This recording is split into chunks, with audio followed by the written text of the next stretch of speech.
Good afternoon, everyone. Good afternoon, Tamaraw students, and of course, our student leaders. Welcome to the Young Leaders Educational Dialogue, or You Lead Leadership Talk series for the second semester of 2021 to 2022. You Lead is a collaboration between the FEU Career and Placement Office and the Office of Student Development, together with our digital media partner, the Marketing and Communications Office. This is Ron Gascon, the coordinator of Recording in FEU Career progress. and Placement Office, and I am your MC and moderator this afternoon.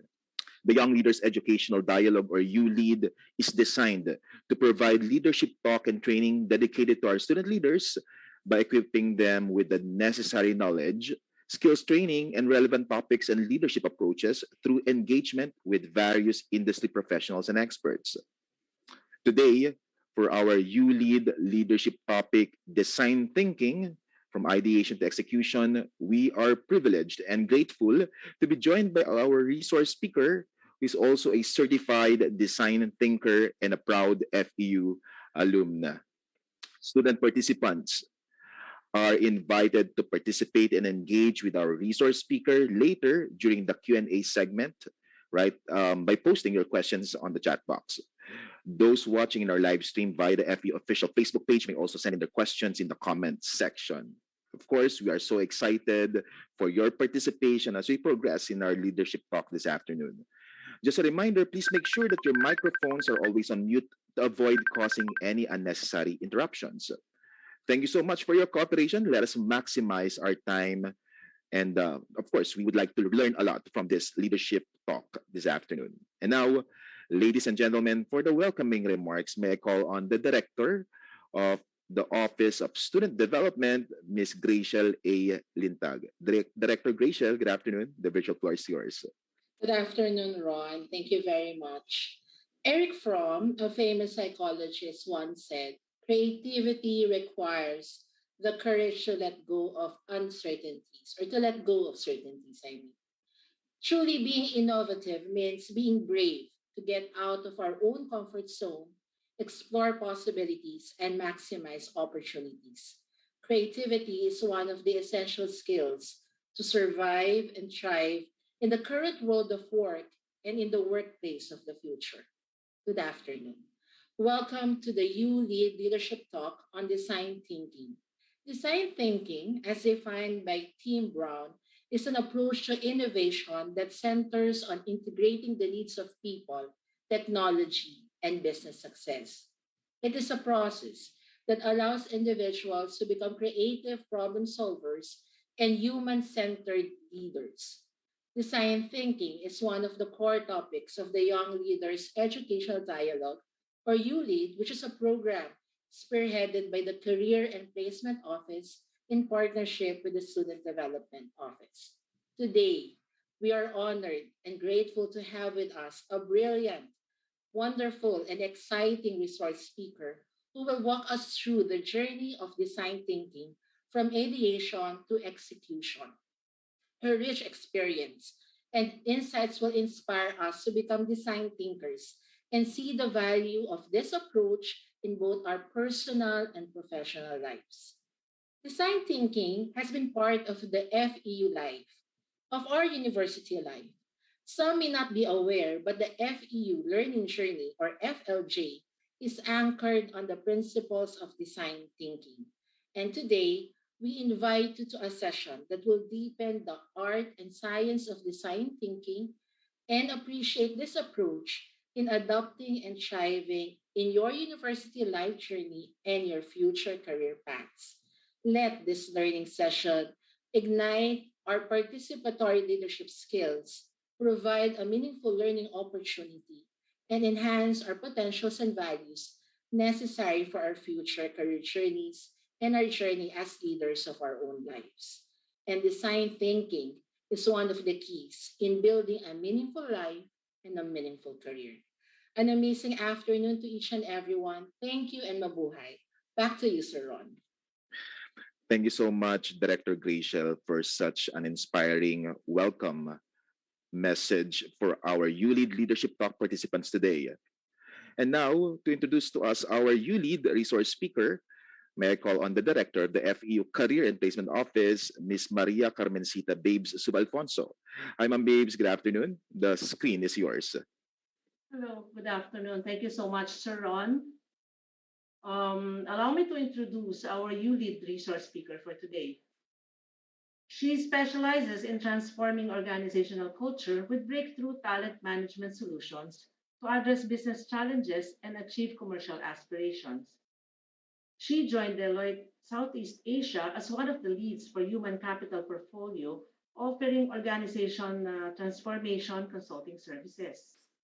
Prior to joining the Big Four, she worked with both Fortune 500 and top local companies in the Philippines as part of her career journey, leading high performing and highly engaged teams, delivering multiple projects on learning, leadership, organizational development, talent management, culture, and employee engagement. She has more than 18 years of collective experience across industries such as retail, real estate, energy, information technology and services, sales, and telecommunications. She is a practicing professional Scrum Master, a professional coach under the Standards of International Coaching Federation, or ICF, a Certified Development Dimensions International, or DDI facilitator, and an Uplifting Service Certified Workshop Leader. She was a judge for the 2022 Stevie Awards Sales and Customer Service category and has won the 2019 Philippines Top Training and Development Leader by Employer Branding Awards and 2018 Philippine Society of Talent and Development Gawad Maestro Most Outstanding Learning and Development Professional of the Year. She's an alumna of Far Eastern University who graduated from the Department of Communications batch 2002. A brilliant wife to Nash, and is an even more brilliant mom to XYZ, son Xavier, 10 years old, and twins Izzy and Zoe, 8 years old, who have started their own learning channel on social media. Ladies and gentlemen, on your screen, Ms. Xandra Galang. Good afternoon, ma'am. The virtual floor is yours. Thank you for being here.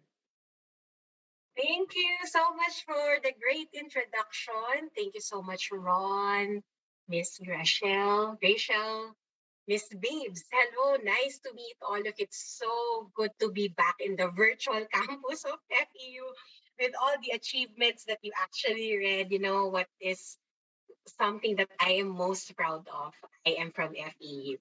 Hopefully, yeah. So I'm very, very happy to be here. Thank you for inviting me. I know this is an exciting topic for everyone, and I will give my 101% as always because you are all special to my heart, no, Kappa FEU student. So let us start our discussion for today. Allow me to share my screen and let me know. Thumbs up. Okay lang po ba? Let's use our chat box. I have this open with me right now so I can see you if you have messages to me. All right. Let us begin our topic today. Just like in our introduction, we have design thinking from ideation to execution. This is a topic that I'm very, very passionate about. And it's great to share this because I learned design thinking way back 2016. Just to give you an idea, this has changed my life. So when Miss Rochelle earlier said that this will be helpful on a personal level and professional level, that is true po. Ginagamit ko si design thinking at my personal life. And at the same time, it has helped me tremendously in my career. In fact, right after my training and my conference in Silicon Valley, I was very fortunate enough that I was able to learn about design thinking in Silicon Valley when I was sent there in the US. And I learned about this. I applied it. Talagang sinapuso ko po lahat. You know, my career talaga sobrang nag-triple yung sahod ko. Is that enough reason for you to really believe that by using this as a tool, you will be an effective, professional and at the same time magagamit ito in your personal life? Again, my name is Xandra Galang. You've heard, my introduction earlier. But if you want to learn more about my career progression, just please scan that QR code and, let's connect via LinkedIn. And I will give my time and my, service to your questions if you have questions about design thinking or anything in particular. Okay. So what do I do in my career? Right now, I'm from Deloitte. It's one of the big four. I am providing consulting services to iconic companies. Right now, in a nutshell, I solve problems of the companies, especially related to people, talent, organization. Technically, kung ano yung problema nila, they come to me, I find a solution. What's good about my role right now is that I heavily use design thinking, in every problem that I try to solve. Okay, year 2030. Do you know what it means to the companies that I'm working with in terms of, their organization, the talent? 2030, today is already 2022, but 2030 is a big number for the companies in terms of what they do, viability of their business, and their workforce. Okay. For your information, 2030, this is the year. Sabi ng statisticians, 50% of all the jobs that's existing right now will be gone and will be replaced by AI and technological improvement. And I think you believe that it is true. Especially it was accelerated by COVID, di ba? Lahat, wow, everything pala is possible online, right? So imagine how many people sadly, have lost their jobs because of, automation, technological improvements, right? It is really frightening. But at the same time, I want you to know that there's also a lot of opportunities and new jobs waiting for us. No? So this is what I do in my profession. Companies will never allow that 50% of their legacy knowledge of the business walk out that door. That's because talent or the organizations mismo, they're not equipped with the jobs that we need or we will have or we will need by 2030. Okay, what about you? What does this mean for the courses that you are trying to finish now? Clear, di ba? Actually, I am a communications graduate and I don't know, paano ba ako napunta dito sa change management, human resources. I'm not even a psychology graduate. And it's because, yung mga roles na yan, if you apply design thinking, it's still all about being human in the digital world. Hindi pa rin po mawawala ang human touch, no matter how, we automate things, how we digitalize things. You have to be purposeful about where you use your talent. Okay? Dati kasi, naalala ko I was just so scared na parang, wow, data scientist, and yung mga bagong work. Com arts ako, mass com, paano ako magiging competitive? And I'm very competitive, ha? Kasi I have, I have 3 kids. I also want to be very successful in my career. But then, it's also taxing for me to go through another course, diba? So I did not take that path to take another course. Sabi ko, I have to make use of what I know best, which is communication. So I will share with you the work that I've done for the past years, related to using my skills in comms, using the skills in design thinking. Okay, I've been very much involved in reskilling and understanding what it means to be human in the world of artificial intelligence and digitalization. So in my work, I make sure that we answer the question, how do we become relevant? Sabi nila, ang skills, perishable yan. So kahit ano pa talaga yung course na kinuha mo, it's perishable. Skills and competencies are only good for a maximum of 3 years. If you don't learn anything new after that, mawawala ka. Hindi ka magiging relevant. So, ang learning dapat is lifetime. Okay? Lifelong learning. Okay, culture. When you talk about design thinking, you talk about culture. According to the instructor that I had the chance to interact with in Silicon Valley way back 2016, 2017, his name is Michael Schack. He's a design archaeologist, professor of classics in Stanford. Sabi niya, culture is more and more being recognized as the fundamental factor in any kind of economic future development. Kahit gaano kakagaling, kahit gaano kagaling ang programa mo, kahit anong i-develop mo, it's still the people. The key is that people will finish the projects, right? So even in the research shows that the key to how people finish projects, make things happen under the umbrella of design, kung nag-design ka, it's all about people first. The tech, it's never what leads change. Right? Pwede ang ganda ng design mo, pero pag hindi yan ginamit, you will not be successful. So this means design thinking. It's human-centered design. It's all about people. And the advice that he gave us, all his students, that I cannot really forget, is to practice foresight and hindsight. Yan. So by the way, guys, yung mga sinishare ko sa inyo, no, talagang ito rin yung mga snippets of my favorite parts in Stanford, yung course na kinuha ko or yung conference na inatenan ko. So you're very lucky because I'm sharing this to you for free. and then usually they pay a lot just for me to share this. But I really hope that I can spark, inspiration to some of you. Okay, so back to what I'm sharing. His advice is that practice foresight and hindsight. Okay, where we came from is crucial to where we are going. Okay, if we always focus on the future, you will be disoriented, sabi niya. It is always rooted in what it is to be human. So foresight, preparing, looking forward, diba? That's preparing for the future. But hindsight, it's crucial in understanding where you're going. Okay? So it's all about culture. I had an opportunity to really work around the area of culture. Kasi sa mga organizations, kahit gaano kakagaling, it's all about the culture. Again, and kapag graduate ninyo, kailangan magaling kayo mag-navigate around the culture. So we'll share some techniques as well. That's on this world of runaway change. Alam mo ngayon, hindi na talaga natin masabi.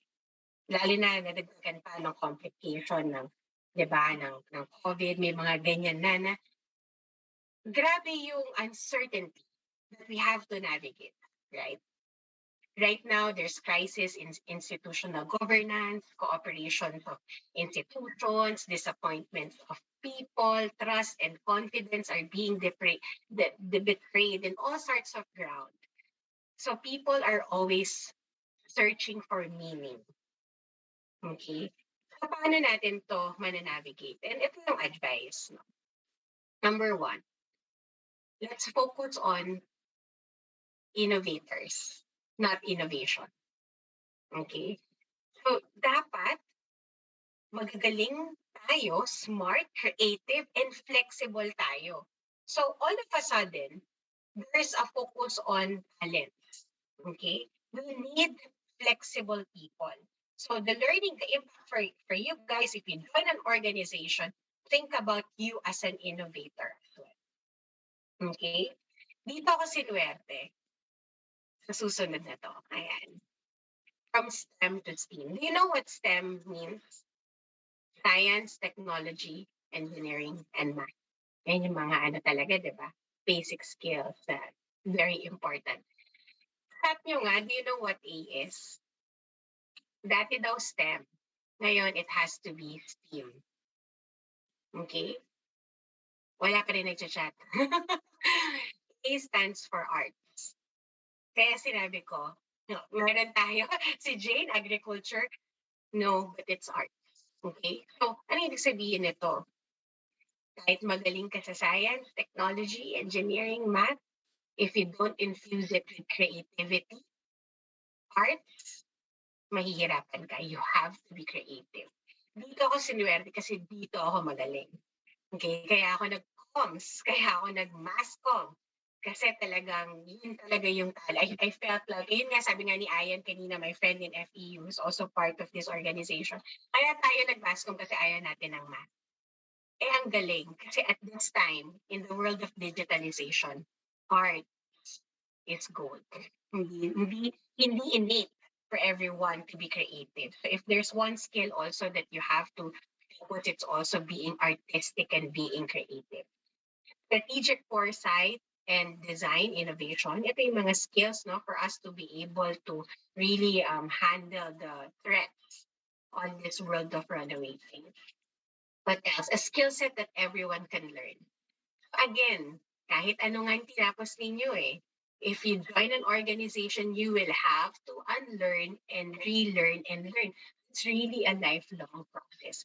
So, you have to master the skill set of learning. You know, my career, no, nag-start ako, kaya sabi ko, ang dami kong mga corporations or industry iba-iba. Nag-start ako actually sa BPO, no, call center ako for 1 year and a half. After that, so syempre, bagong graduate ka, you're learning, global yung company ko, okay, sige. After a year, nalipat ako sa telco. So telco, inaral ko yung telco. I did that for 3 years. After that, lumipat ako sa computers. Masscom nga ako, di ba? So, inaral ko yung yung computers. I was part of Dell International Services. So, talagang tinanggal yung parts ng computer because I was a trainer. So imagine the learning curve, no? Kailangan mabilis. So na-master ko yung art of learning.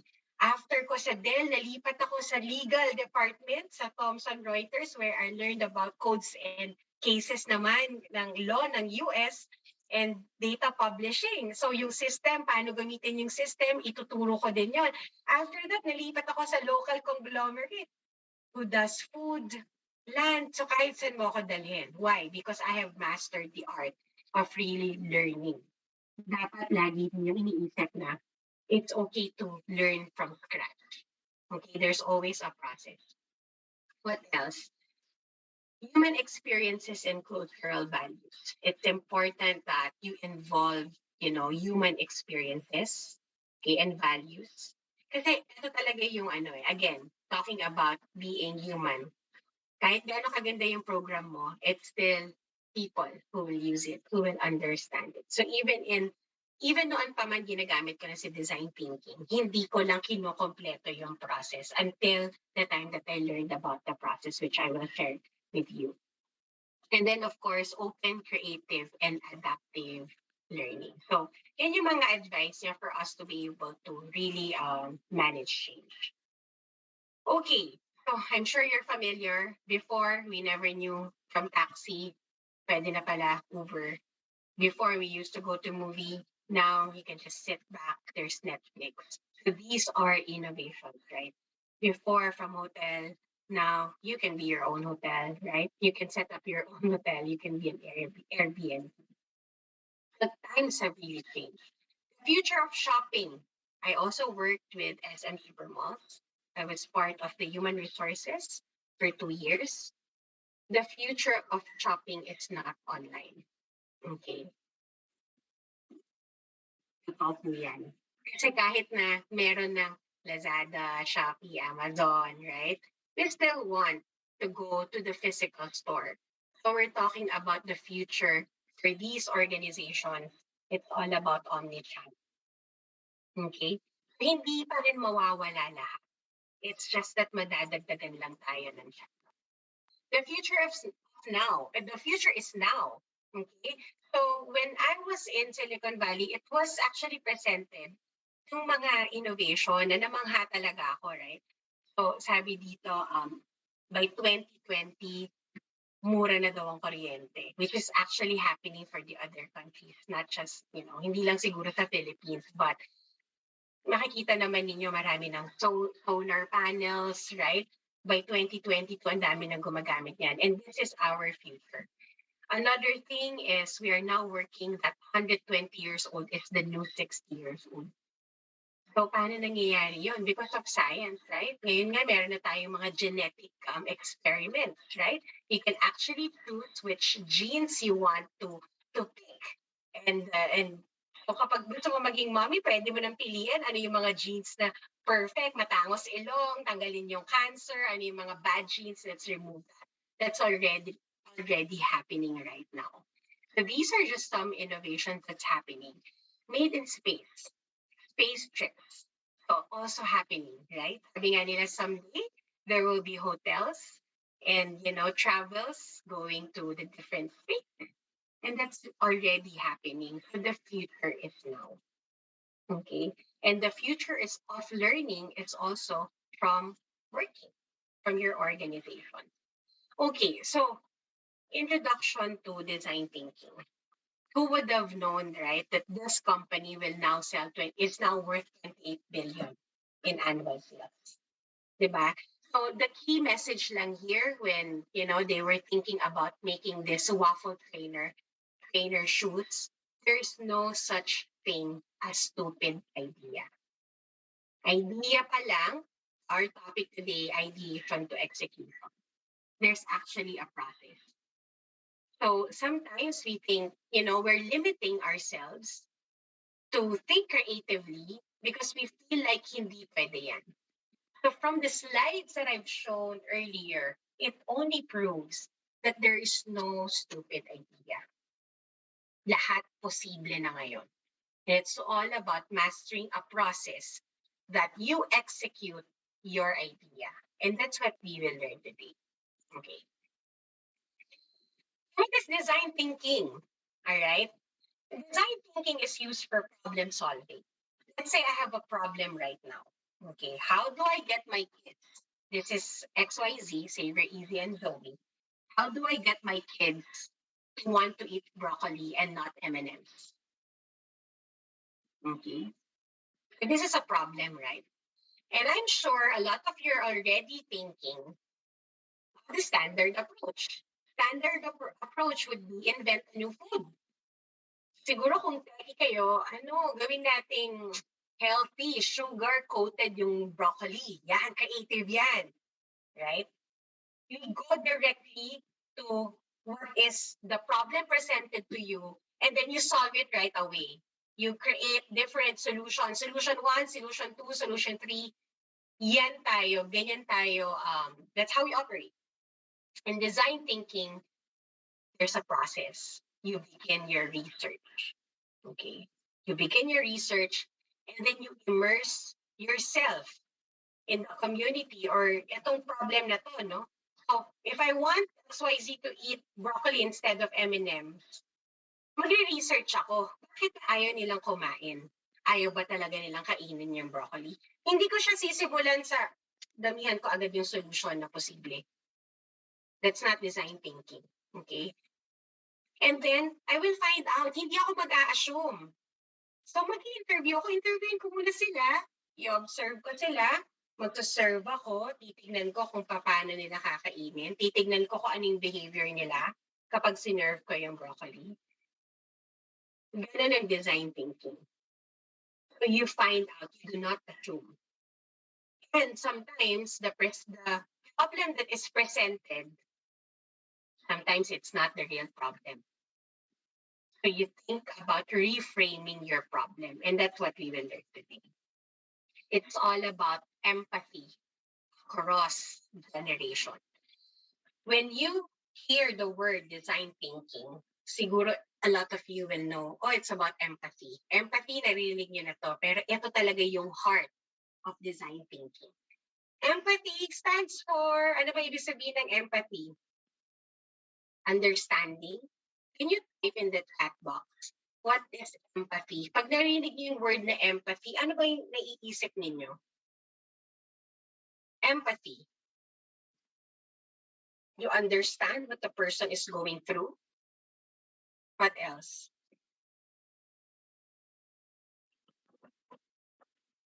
Putting yourself in the shoes of others. So dapat iisipin ko din, kung ako si XYZ, binigyan ako ng broccoli, tapos hawak-hawak niya yung pamalo, syempre kakainin ko, di ba? Kasi ang nararamdaman ko, fear. Right? So that's empathy. You immerse yourself. You understand, you put yourself in the shoes. So that is design thinking. You know, when I did this study to my own kids, what I found out, it's never about what I serve. Kakainin nila kahit ano. And that is true. If you know, alam ko naka-live stream tayo. A lot of people, they know my kids. And my kids will eat anything on the table. You know why? It's not the food that is the problem. When I immersed myself and I interviewed them, I found out that they look at eating pala together as something important to them. The ability to be able to share stories, kahit ganyan sila kababata, 8 years old, pride nila yan na we are eating together as a family. Minsan nga they're surprised, my classmate, they don't eat together. Sa kanila, precious yan. So, nandun ko, hindi pa problem yung broccoli. Hindi pala sila kumakain ito kapag hindi sila ginaganahan dahil hindi namin sila kasama kumain. Because it turns out, what I found out with my kids is that they will eat anything as long as they are enjoying it, especially if we are eating together as family. So that has helped me. I never had a hard time that I am making them eat anything that's on the table. This is just some examples. They eat crabs, they eat, and yesterday, ang ulam namin papaitan. Kumain sila noon, kahit bata sila. Kasi it's all about the experience. So, thank you for your answers, Christian, having care for others. Tama. Sometimes empathy stands for maawa kayo nagagamit, di ba? Alam mo yung mga poorly designed na parang bakit nyo to dinesign ng ganito? Parang hindi yata ninyo inisip kung sino yung gagamit. That is what design thinking is all about. And this is why design thinking is an important process because it's all about the end user. It's all about sino yung gagamit. Hindi ikaw. It's not about you na magaling ka, na sobrang 10 hours mong inisip to. Kailangan magawa to. No. It's not about you. It's not about what you're doing. It's about people who will use it after. So what is the difference between innovation and design thinking? Innovation is the result of improving something to make it valuable. From landline, cordless, cell phone, iPhone, who knew, diba, that we will be able to watch movies in phone? That is innovation, right? But design thinking is the path or the approach that you will take for innovation to happen. It won't be innovation kapag hindi yan tatanggapin ng tao as innovation. So, for instance, in this picture, cell phone, that's a product of innovation. That is a great innovation. Design thinking is how you design the phone. Diba? Yung iPhone, wala ng buttons, wala ng antenna. Ayaw ko, hindi nyo naabutan yan eh. Kasi sa generation ko, lalaki pa talaga ng cellphone. Diba? So, because of design thinking, naging usable, naging likable yung cellphones, right?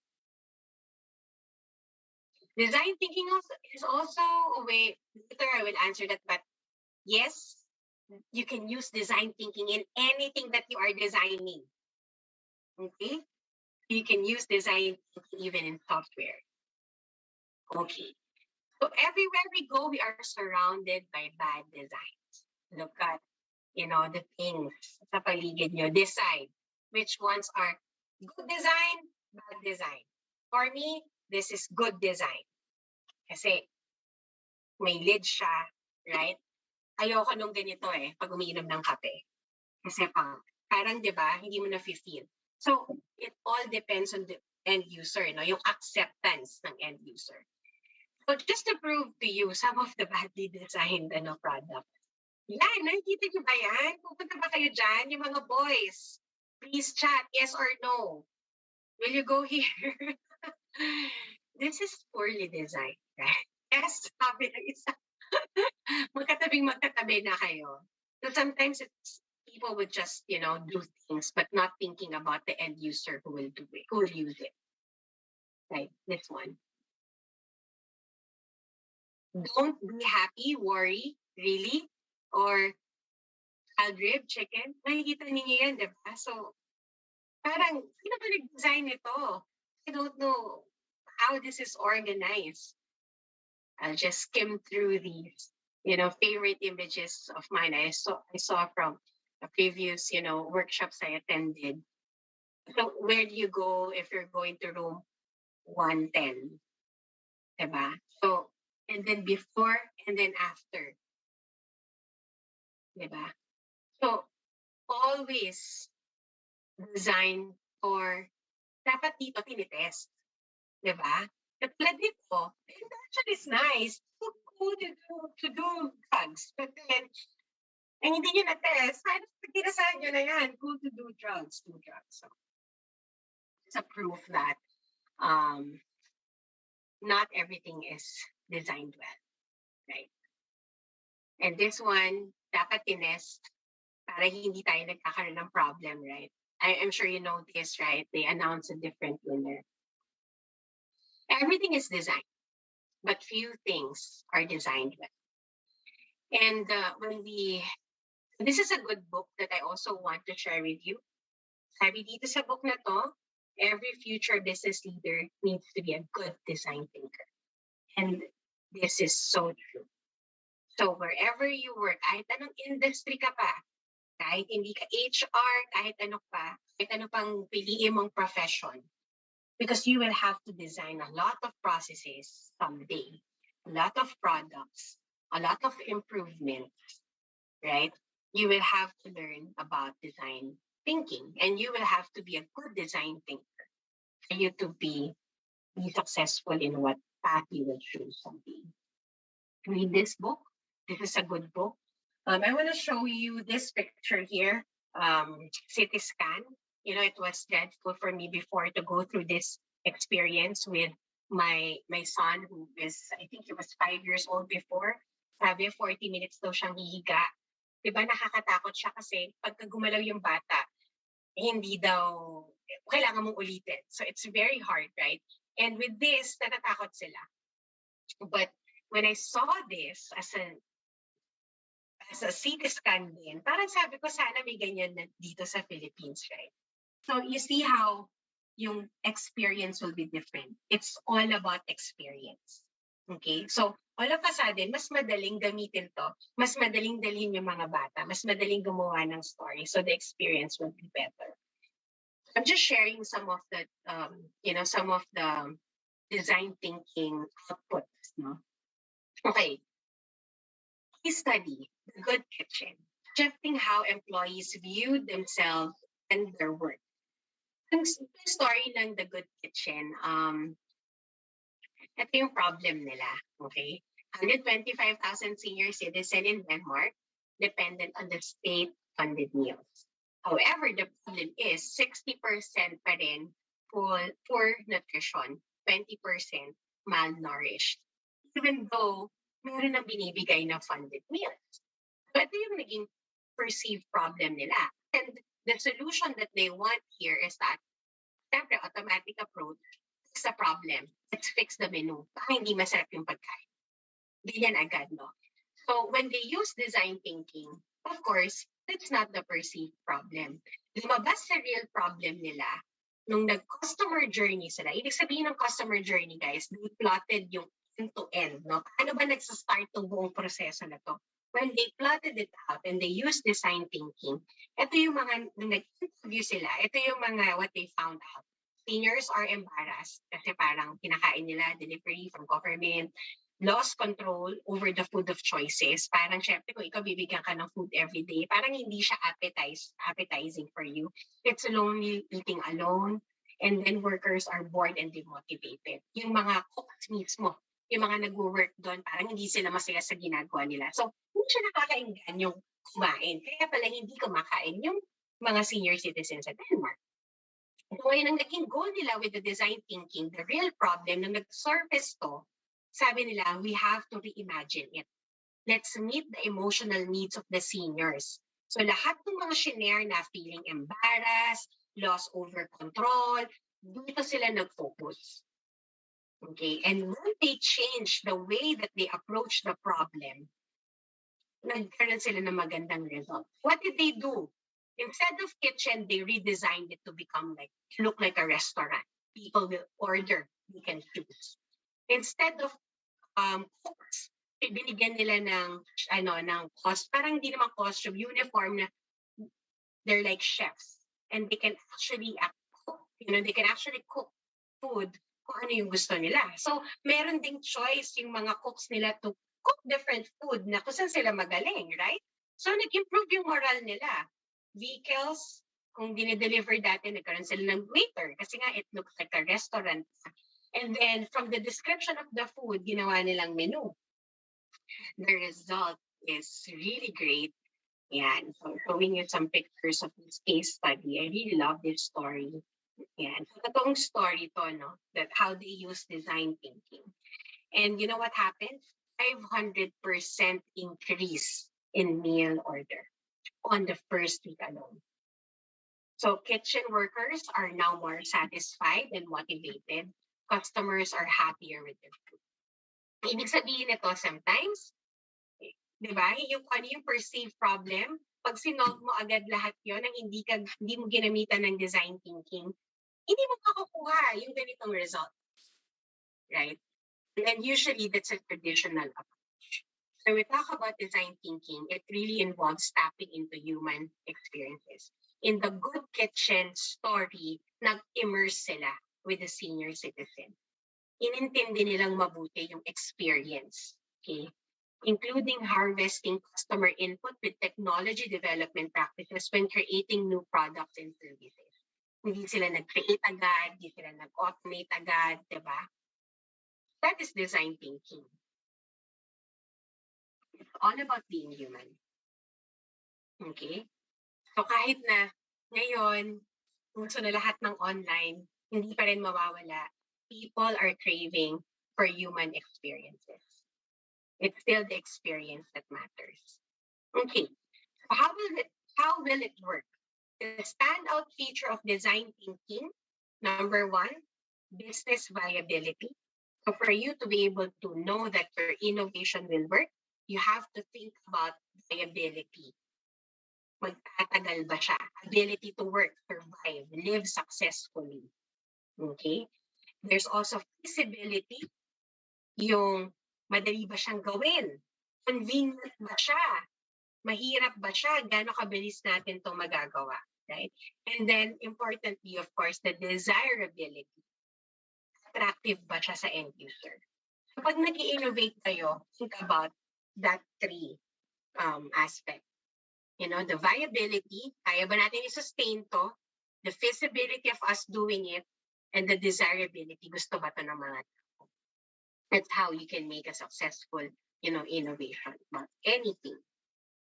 Design thinking, we talk about definition. It's about getting or gaining insight into the needs of people. Ano ba yung kailangan? It's all about people. Right? Turning these insights, kaya ka nag-i-interview, kaya ka nag-observe, you turn this into ideas. Kailangan mo pa rin mag-ideation. Kailangan mo pa rin ng creative ideas. Kailangan mo pa rin ng mga never been done before. Kailangan mo pa rin ng kasama.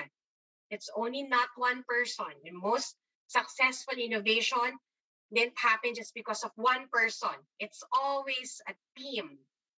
Okay? Kasi kailangan mo yung diversity of ideas. Kasi if you always, rely on your own idea, you won't get a creative solution. Okay? So it's turning it into ideas, and then you try it out really quickly. Meaning, huwag kang analysis paralysis. Test mo agad. Gawin mo agad. And then, when it's working, then you do it. Ganon yung design thinking, right? You get the needs of people, turn it into ideas, at yung ideas yung execution. Prototype mo siya, sampulan, huwag ka munang mag-launch ng Big Bang. Maliit na tao lang, sa pamilya mo muna, i-test mo. Sa small team mo muna, sa group mo. That's how design thinking works. And Ms. Gracial earlier mentioned this definition of Tim Brown. He is the CEO and president of IDEO. It's a company na ang ginagawa lang talaga nila is mag-innovate. Sabi niya, design thinking is human-centered approach. It's centered on being, human to innovate, to innovation that draws from the designer's toolkit. There's a toolkit, and I will share with you mga tools na favorite ko for every portion of the process of design thinking. To integrate the needs of people and possibility of technology, so hindi laging technology ang solusyon, and the requirement of business success. Okay. Another definition of Steve Jobs. Design is a really loaded word. Don't know what it means. sabi ni Steve Jobs ko, di ba? So we don't talk a lot about design around here. We just talk about how things work. Most people think it's about how they look, but it's about how they work. Okay? So, paano ba siya nagwo-work? Paano ba siya ginagamit? Paano ba siya ina-accept ng tao? That is design thinking. A little about origins of design thinking. You know, even way back 1950, ginagamit na to. It's just that now we have a certain focus on design thinking. And it's because in the world of changes, in the world of AI, digitalization, we have to use this process that human is still in the center, human experiences. Okay, marami na kayong makikitang design thinking process. But this is the design thinking framework that I love from Stanford, from the design thinking school. Design thinking approach, it's a problem-solving approach for a complex problem by way of, number one, understanding human needs, involved reframing the problem. Yung kanang example natin, no? Sometimes hindi yan talaga yung problem. Like my kids wanting to eat broccoli, right? In human-centric ways, okay, creating many ideas, take note, many ideas, hindi sinasabing quality ideas, kaya tayo nalilimit magbigay ng idea because we have decided it's a stupid idea. Sa utak pa lang natin, stupid yan. Diba? So, hindi ganon. Pag nag-create tayo ng ideas, paramihan. Focus on the process na quantity muna before quality. This is the process. Okay? In brainstorming sessions, and by adopting a hands-on approach in prototyping, again, you have to prototype. And then you have to test it out. So this is the process that I will share with you. And I'll give you at least one tool each: empathize, define, ideate, prototype, and test. So isipin niyo yung mga problem na gusto niyo, no? For instance, how to solve traffic sa EDSA. Use design thinking. Yeah. Pwede niyong gamitin to. So let's start. No? We're all designers. And what I will share with you would be the mindset that you all should have before mo ma-practice si design thinking, kailangan magbago muna tayo ng mindset. Okay? And the design thinking mindset, marami kayong dapat i-unlearn. Kasi over time, marami na tayong mga limitations sa sarili natin. So it's hard to innovate already, right? So what I will be sharing with you, the design thinking mindset, and it's from the Institute of Design at Stanford. Okay, paki-chat naman po, hulaan natin. Ano po ba itong lines na to? It means, anong mindset? Communicate your vision in an impactful and meaningful way by creating experiences using illustrative visuals and telling good stories. In short, blank, blank, blank. Hulaan nyo naman po kung ano yan. So this is one of my favorite mindsets in design thinking.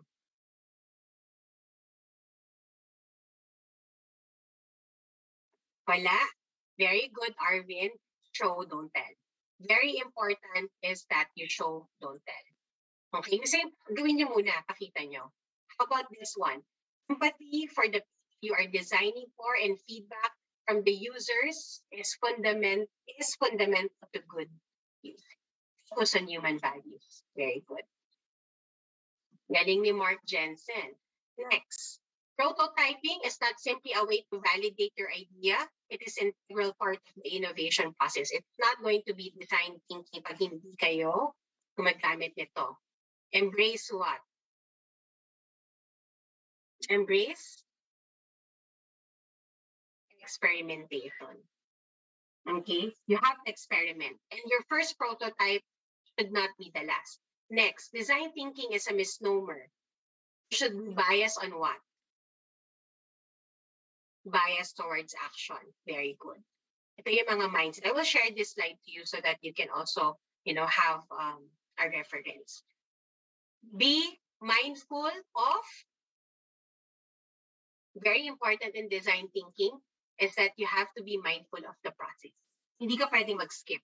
dun sa pinakita ko kanina, hindi ka pwedeng mag-skip. Alright? And then,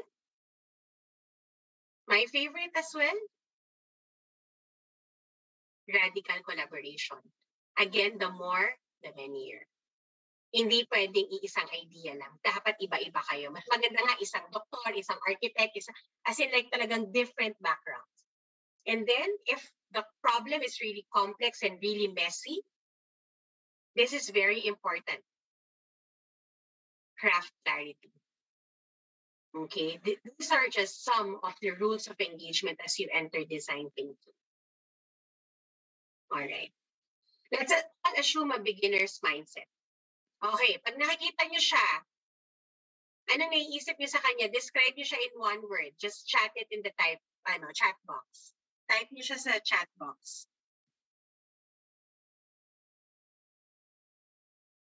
Ano ba siya? Fresh grad? Accountant siya? Anything. Any idea, guys? There's 485 of you. Competent. Busy. Ayan. So magpapakita lang ako ng mga picture, Remote workers. Hardworking. Judge. Very straightforward. Working. Leader. Justice. What else? Formal. About this one. Walang maling sagot, no? Judge. Driver. Decision. Ano pa? Service. About this one. Hardworking. Neat. Hard worker. How about this one? Oh, sabi ng mami ko, huwag daw ako magde-date ng ganito. Artist. Mabait naman natin, expressive. Diba? Model.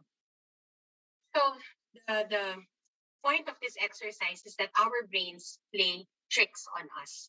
We make snap judgment. Pagtingin pa lang natin, meron na tayong judgment. Yung mga sinabi yung hard worker, picture lang yun, paano nyo nalaman na hard worker, di ba?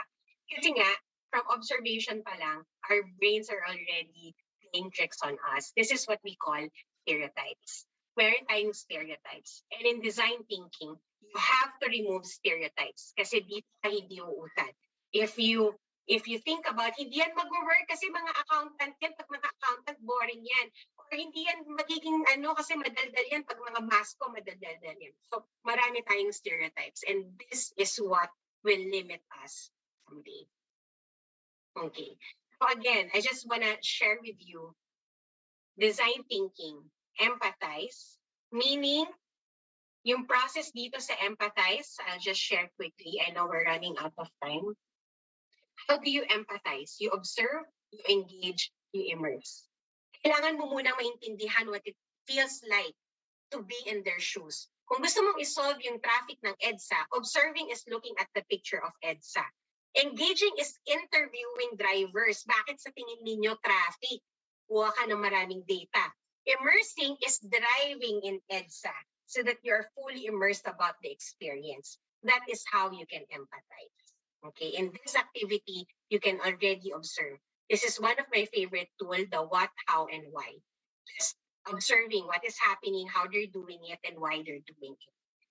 Persona method. You create a persona. Persona ng isang driver. Ano ba ang isang driver? Bus driver siya, maaga siya gumigising, pagod na siya, nagbabiyahe siya everyday, Monday to Sunday, wala siyang tatay siya ng 10 anak. That is persona method. You kind of create a summary of the type of person na gagamit ng process na ginagawa. What else? You always have to have the red chair culture. Red chair is that separate,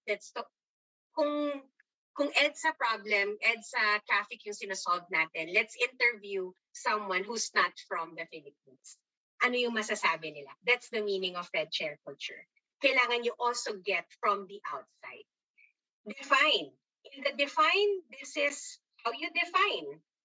Okay? Kailangan mo mag-define ng needs ng tao. So, kapag mag-interview ka, i-define mo, ano bang need ng isang driver sa EDSA? Need nila maluwag? Need nila ba may bike lane? Need ba nila may bus lane? Ganun dapat nila sinosolve yung traffic. Meaning, nagko-customer journey method dapat sila. From the time na they wake up to the time that they reach their destination, ano ba yung mga emotions? Tapos, saan doon yung mga pain points? Ito yung isang favorite tool ko in design thinking.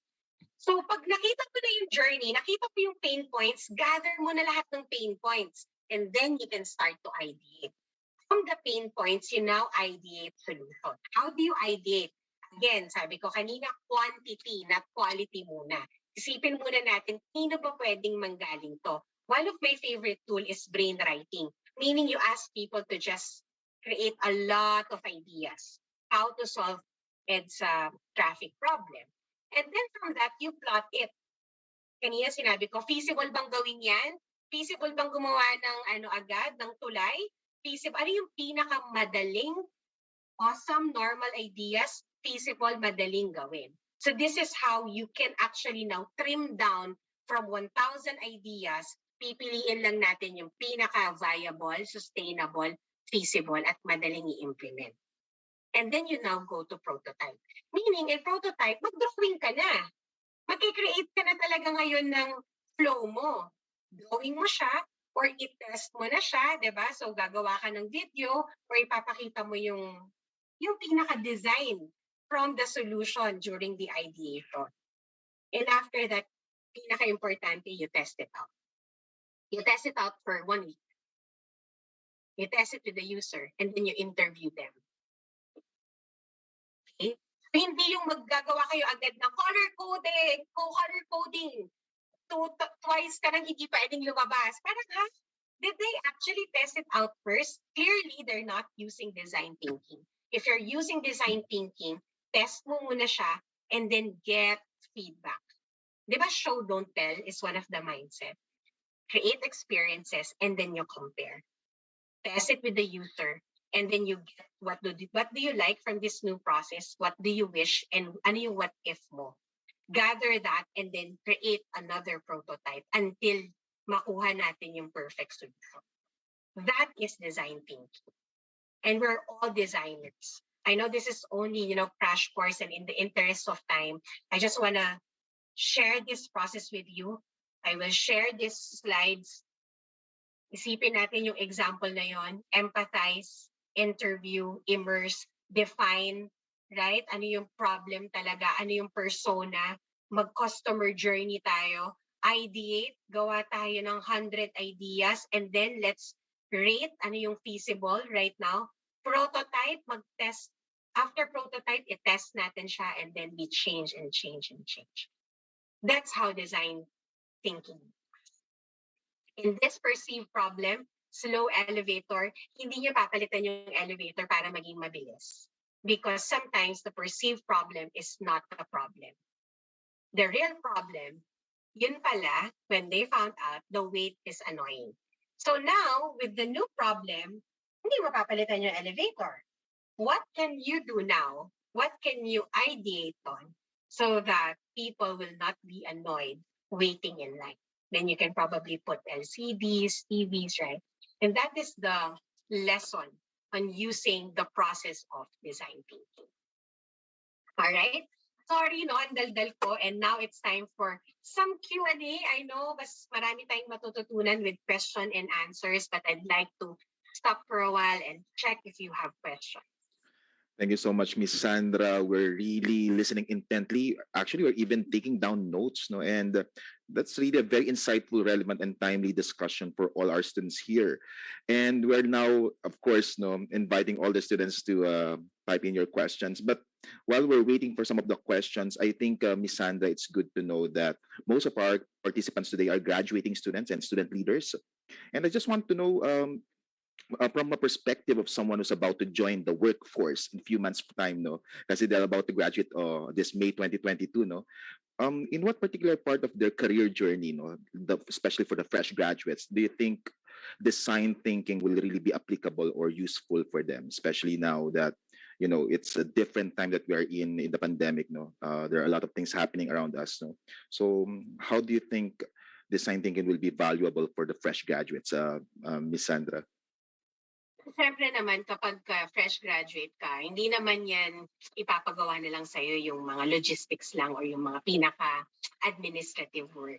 You will be, iba na ngayon ng organizations, guys. Mataas ang expectations sa fresh graduates. In fact, what in our organization, pag fresh graduates, mas expected na kapag may problem, we invite fresh graduates kasi sila yung mas bago yung ideas, mas fresh.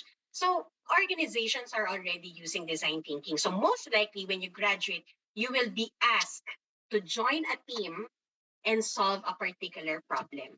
At sabi ko nga, kahit anong problem yan, pwede mong gamitan yan ng mga design thinking tools. Hindi Mhm. naman, di ba, yung mga tools na sinabi ko, like creating a persona, di ba? For instance, you will be asked na how to design a process for a particular department, like marketing. Eh di unang-una pa lang, natutunan ko to kay Sandra, persona. Ano ba yung persona ng marketing? Sino ba ang marketing department? Sino sila? Ano yung common age nila? Ano yung common likes nila? Ano yung end-to-end experience nila? So those are the things, right? When you're asked to facilitate brainstorming, you learned about quantity, not quality muna. Then yung ganitong klaseng awareness of paramihan muna, tsaka na tayo mag-limit. That's an important skill already, right? That you Mhm. can use as you join the work, the organization. And then, sabi ko nga, there's a process, no? So, from the 100 ideas, you can now, syempre magaling ka na, pwede mo nang sabihin, okay, from the ideas, let's choose what's feasible now, Mhm. what's easy to implement, what is sustainable. Diba? Ano yung pwede natin masustain? So, itong mga ganitong awareness, hindi to magagamit if you are not presented, right? So you Correct. also have to put yourself outside your comfort zone and be comfortable being part of a team, even if the problem is difficult, be part of it. Kasi wala talaga akong way for me to teach this to you in 45 minutes. But you have to be Mhm. there and just remember, may notes ka, anong mga pwede kong tools gamitin in design thinking. And start muna tayo sa mindset change. Show, don't tell. Diba? Ito Yeah. maraming napafrustrate kasi parang sinasabi nila fresh graduate lang ako, hindi ko to alam pagawin kasi kayo 10 years na kayo dito. Ang Mhm. point dyan, huwag kang mag-present ng words or ng slides. Mhm. Gawin mo, i-prototype mo, eto, gumawa na ako ng website. Itetest ko. Nag-work ba? Yan. So those are actually some important factors to consider when you join. Yeah, it's really reassuring, no, Miss Sandra, when you mentioned that more and more companies right now, local and multinational, are really employing design thinking, no. So they are more receptive to the ideas of the fresh graduates, no. Kaya it's really innovating as well, no, or incubating, no, the ideation part of the process, no. Kaya very reassuring yan. Thank you. There's a question from Christian Moleta. Given the time that artificial intelligence is conquering most of the jobs, how can we combat the loss of employment? Ayan. Ito yung worry ni no? Christian, no? Ang AI, okay. Do not stop learning. Mhm. Lahat ng, as soon as sumali na kayo ng isang organization, always put learning new skill in your personal agenda. Do not be comfortable with, okay, alam ko na to gawin, tong task 1 na binigay ni boss, okay na ako dito, kahit ito na yung gawin ko ng 2 years, tapos manghingi ka na ng mas mataas na sahod. No, it doesn't work that way. Pag nalaman mo na yan, what else? What else? Volunteer yourself, push yourself to really learn something new. And learning is uncomfortable for most part because dito don't be afraid na ikaw yung hindi pinakamagaling sa room. Give it time, you will be. Diba? So, invest in learning. Sabi ko nga, skills are perishable 3 years. If you're not learning in 3 years, you're still doing the same thing, sayang yung oras. And don't be surprised if someday, the organization will think of new ways and mawala yung need sa'yo. Hindi ka na relevant. So, dapat lagi kang naghahanap ng ways. Kahit naman magstay ka ng matagal sa isang company, that's okay. That's good. As long as you do different things. You learn different things, different tasks. Yes, and of course, no, with the advent and of course the advancement of technology, it's really about lifelong learning process, right? You get your experience and also learn from others, people's experiences as well. No, yes, that's a good advice. Thank you, Miss Sandra. I think we have some students here from junior high school and senior high school, like the student is asking, is it also applicable for them? Which subject from the junior high school or senior high school applicable ang design thinking? I think you mentioned earlier in your talk, Miss Sandra, that design thinking is applicable to all types of programs or courses or studies, right, Miss Sandra? Yeah. It's really a way to, saan mo ba siya nagagamit when you're solving a problem, crafting clarity about a certain, situation. May sinusolve ka, may gusto kang innovate, may gusto kang improve. Kapag yan yung mga objective mo, pwede mong gamitin yung process. Kasi look at the process, no? Parang kailan ba siya hindi worthy mag-interview? Diba? So pag meron kang product na kailangan i-produce, then you can use design thinking. Applicable siya. Hindi siya limited to a certain practice. Alam mo yun? It's really mastering the process of crafting clarity over an ambiguous problem, ambiguous situation. Yeah. Thank you. I think one of our participants would like to join. Nelson Pinedes raising his hand. Yes, Nelson, you would like to use your microphone? You want to ask something? Okay, anyway, we'll just go back to Nelson later. Yeah. Yes, we can hear you. Yes. Good afternoon, Ma'am Sandra. I'm just curious about this because I'm applying for a job right now. I have a question. Can design thinking help my future career, like as a customer service representative? Yeah, medyo maganda. Sa customer service representative, again, if kailangan mong mag-design, ako sa akin, mindset pa lang, oo eh. Like, kahit saan mo akong, nag-call center din ako, no? So kahit saan mo ako ilagay, one tool that I use is the persona. Kahit kanino mo ako iharap, isa kong ginagawa is ino-observe ko agad. Tinitingnan ko agad kung ano yung pain point ng customer ko. Tinitingnan ko agad kung ano yung needs. Pag hindi ko alam, tatanungin ko. So, yun palang design thinking na yun eh. You understanding the end user of your service, diba? How does this person wants to be served? So mapapansin mo yan, no? Ma-observe mo yan. If intentionally gagamitin mo yung process of observing, diba? So pwede mo magamit yun sa kahit call center agent ka, diba?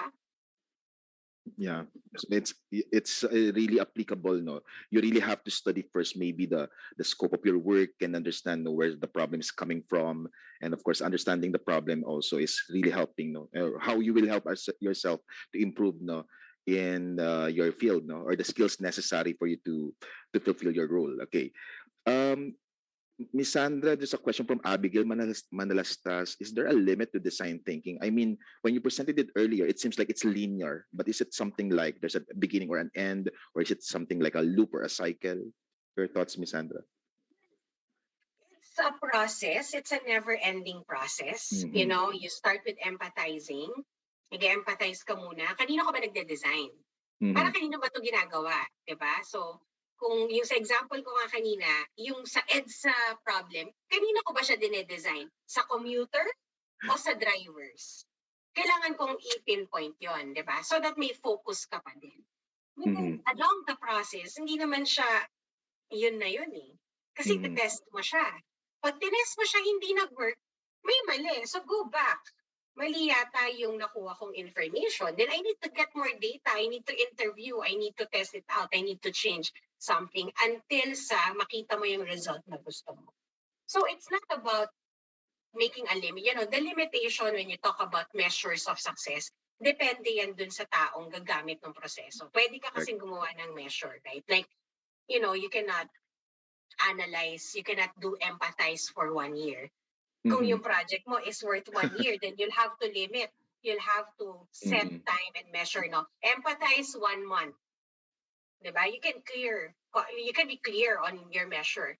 And then magte-test ka, dapat yung test mo 1 month makakuha ka na ng data from the customer. So, I mean, at that portion, syempre, meron kang pwedeng iset na standards and limit as you use the process of design thinking. Interesting, Miss Sandra. No, it's really helping our students understand here, no, participants understand that it's always a never-ending, a lifelong journey. And of course, when you mentioned about you don't need to do work on that particular process the whole time nor the entire time. You really need to be sustainable and also efficient about this in the process. Okay, there's a question from Leona. This is Isulan, no, one of our graduating students here. It's interesting. Have you ever gotten tired of design thinking, especially when overwhelming problems are presented to you, or you just really enjoy it? Ano naman yan eh. Iba-iba yan. Mhm. Like ako, I'm very used to this, fast pace. Mahilig ako. Kaya nga, I'm here in consulting eh. People only come to me when there's problems. So, mindset yun. Alam ko na, no? Hindi naman sila lalapit sa akin if they already know the answer or if it's easy. They will always come to me if it's hard, if it's difficult, right? So, when you talk about being tired, it's relative per person. Depends on your jar, kung ano yung, di ba, may ibang malalaki yung jar. So, pag you put in stress, kaya nilang mas maraming stress. May ibang Correct. mas maliliit yung jar. So, iba-iba siya, right? Yeah, I think also when you talk about the situation itself, no, let's say for example in the pandemic part, it really forced people to become more creative, to really study the problem and to find creative solution to these problems. Like you know that already, no, the online shops, no, or how people would be able to augment their profit and income. No, those are the things that really force us to really think about it, no, from empathizing until testing the product. So it's really interesting to note, no. Yeah. So yeah, I know there's a lot of question dito. Ang dami pang question, Miss Sandra, no, but there's a question from Grace. One of I think she's a comm student as well. No, is there a simpler way to explain design thinking to other people who still can understand terminologies like ideate, brainwriting, and such? It's human-centered design. Mm-hmm. Yeah. You design, but the center, everything goes back to remember who is using it. Mm-hmm. Minsan kasi sobrang proud ka na ginawa mo to, galing to dito, ganyan, best in class to, pinag-isipan ko to, magagalit ka pag binago, pag hindi nagustuhan. It's not about you. It's not about that. It's about the person who will use it, the person's life. Kung, alam mo yun, kung nag-improve ba yung life niya dahil sa ginawa niya. Kasi kung hindi, then sorry, it's not well designed. Yeah. Yeah. It's so the simpler way is really it's human-centered design or Yes. empathy to the end user para sa kanila. Yeah. So part of it also would be intellectual humility, wherein you try to accept also the criticism areas for improvement, so that you will also be part of the process as well.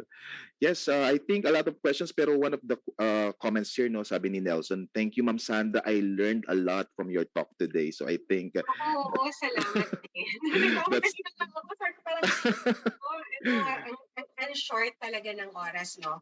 Sayang, no? Kasi putagang pwede tayong Oo. normally when I conduct this training, meron ako talagang actual problem na pinapasolve. And then we really go out there, pinapalabas ko sila, pinapag-interview ko talaga sila ng mga tao. But, someday our paths will cross again. Maybe Yes. FEU to create this as a standard course. I will always offer my time with you. As long as available ako, I will give my time to FEU. And I'm willing to also take, to teach this course, this Yeah. module of FEU. Kasi it's always it's like back in the happy halls, diba? By giving back to your alma mater, by helping the fellow young Tamaraos right now, no? And of course, definitely we're so grateful, for this particular opportunity that we were able to learn a lot from you. And because of the interest of time, for all of you who actually posted their questions, maybe we can just collate them and of course send it to Miss Sandra. No? And of course in the future we have a lot of time pa po para magkaroon ng workshop, maybe, in a way, not just a webinar. Yeah. Thank you so much again, Miss Sandra. Before we conclude our Young Leaders Educational Dialogue today, we would like to present first this certificate of appreciation to our speaker. Let me read the text first. Far Eastern University Career and Placement Office, Certificate of Appreciation. Of course, this is in collaboration with the Student Development Office. This is awarded to Xandra Galang for her valuable contribution as speaker during the Young Leaders Educational Dialogue ULEAD titled Design Thinking from Ideation to Execution, given this 19th day of April 2022 at the Far Eastern University, Manila. Signed, Graciel Alien Tag, Director, FEU Student Development, Maria Carmencita Subalfonso, Director, FEU Career and Placement Office, and of course, Generoso B. Pamitan Jr., PhD, Assistant Vice President for Academic Services. Thank you so much, Ms. Sandra. Before we end the webinar, are there any parting words or final pieces of advice? Anything you would like to tell with your fellow Tamaraos, especially the student leaders and the graduating students here in our webinar, Ms. Sandra? So, yan na. Pagka-graduate ninyo, habang iniisip niyo yan, remember who you are. Remember you're also human being. Remember kung ano yung values ninyo. Kasi yan din yung tutulong sa inyo to become successful in whatever path you want to take. So good luck, guys. And I wish you all the best. And thank you so much, FEU, for also conducting this to our beloved students. No, that's really the power of our FEU community. So I'm very, very grateful for this opportunity to share.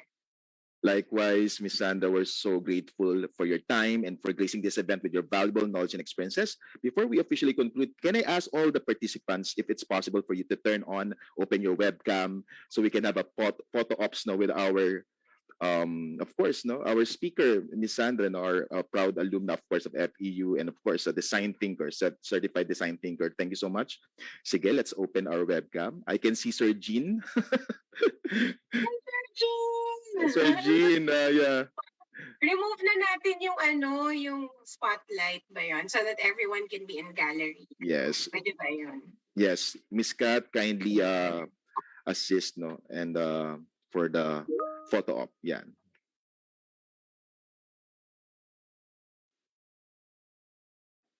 Okay po, smile po. Wait lang. 1, 2, 3. Wait lang po. May 18 slides, sir. Gusto ko 18 slide. 1, 2, 3. Sarap po.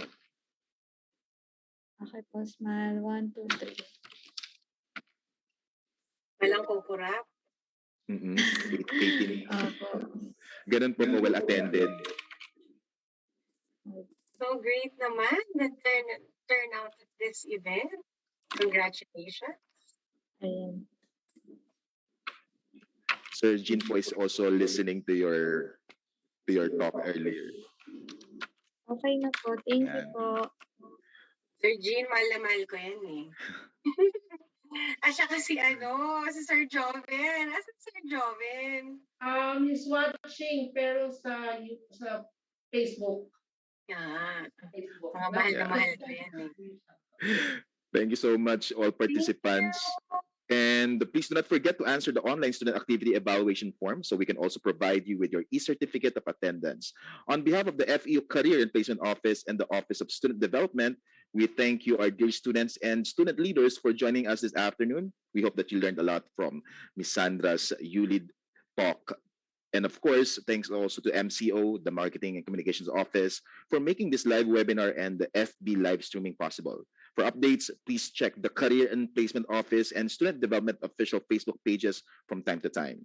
And as we end, may we invite everyone, including Ms. Sandra, to join us in singing the FEU hymn. This again, your MC Ron Gascon. Keep safe, everyone. Be brave. Tamaraos.